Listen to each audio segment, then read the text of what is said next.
Cars Garage. In this video, I'm going to go over my review of the B74.2 Decoupled slipper kit. So let's get started. So I've had the decoupled slipper kit for a while, and I've been going back and forth between the original slipper that came with the car versus the decoupled slipper on a few of the layouts that we've had, and taking as much data as I can. First things first, I had an issue with my kit. I ran it the first time and went to go service it, and come to find out that it wasn't working properly. The one-way bearing was not tight or press fit into this piece, and it just fell out when I went to go service it. So I had to contact Associated, and they were kind enough to send me a replacement. So that took a little while to get and situated, so that's why it's taken so long to do this video. And I also wanted to make sure I had enough data to back up what I think is going on and my experience, so that way it would be more helpful. We're going to talk about corner speed. We'll talk about corner entry, mid corner, and exit, and then we'll also talk about how the car lands. So with the original slipper, I feel like there's more dive under braking. So basically, when you're going, the front end dives and digs in, which creates more traction in the front.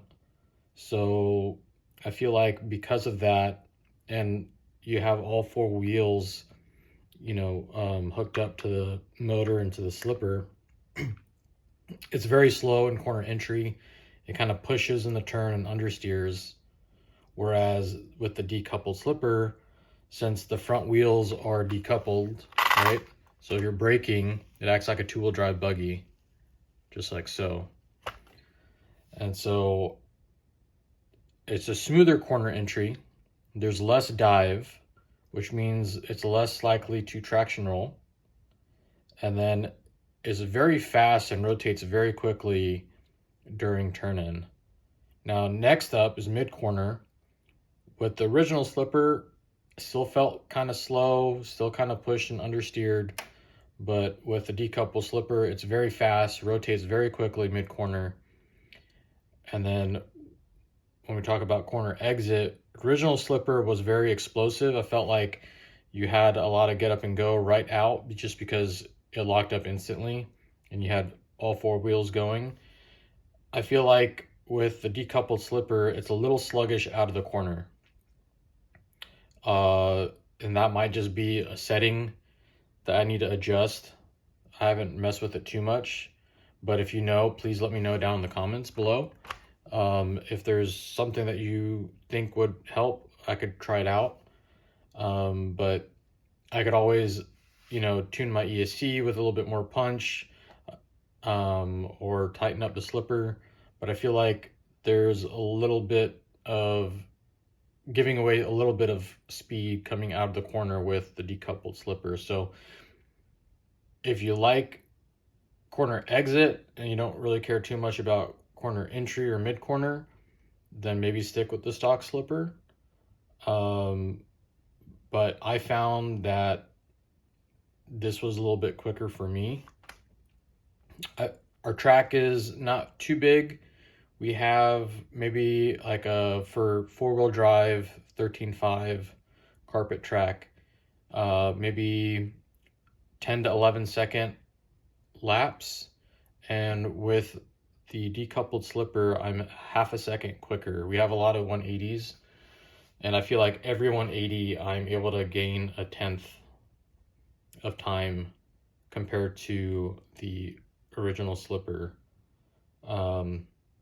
So let's talk about landing.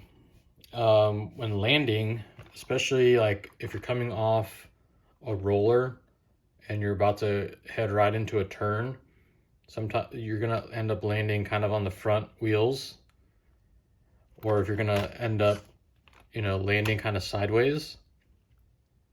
I feel like the decoupled slipper is a little bit more forgiving because the front wheels are decoupled, there's less dive, and since they can kind of move freely, there's a less chance of traction rolling. So I find that it's a little bit more forgiving and definitely quicker when compared to the original slipper clutch.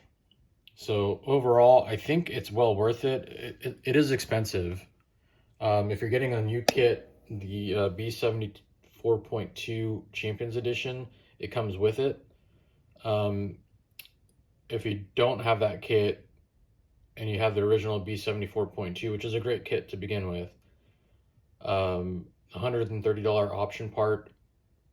I know it's expensive, but you know, it took half a second lap time from what my current setup was. I didn't change anything else. It was just the decoupled slipper. Everything else stayed the same. Shock package, roll centers, ESC settings, pinion, everything else stayed the same. And I was quite surprised that I was able to gain half a second on the X-Ray guys, because they do have that decoupled slipper, and I feel like they are typically half a second quicker. So I'm right with them now, at least the guys that I'm at the same level with. So I think it's well worth it. It sucks that it's pretty expensive and didn't come with the kit to begin with, but the new kit does have it, so I would highly recommend the new kit. I don't think there's a big difference between the old kit and the new kit, except for the decoupled slipper, and I believe that they have 2.5 mil thick pistons. So I did that on my car as well a while back, and definitely feel like that was well worth it. So I think I'm running 1.7, 2 hole by 1.7 millimeter up front, and 2 hole by 1.8 millimeter in the rear. So definitely think those things are worth trying out. Thank you for watching. I hope you enjoyed the video. If you have any suggestions or comments on the decoupled slipper settings, please let me know down in the comments below, and I'll try my best to try them out. It would also help the community, just to help with different settings and what we might be able to try and get a little quicker. So thanks again for watching, and I'll see y'all in the next one.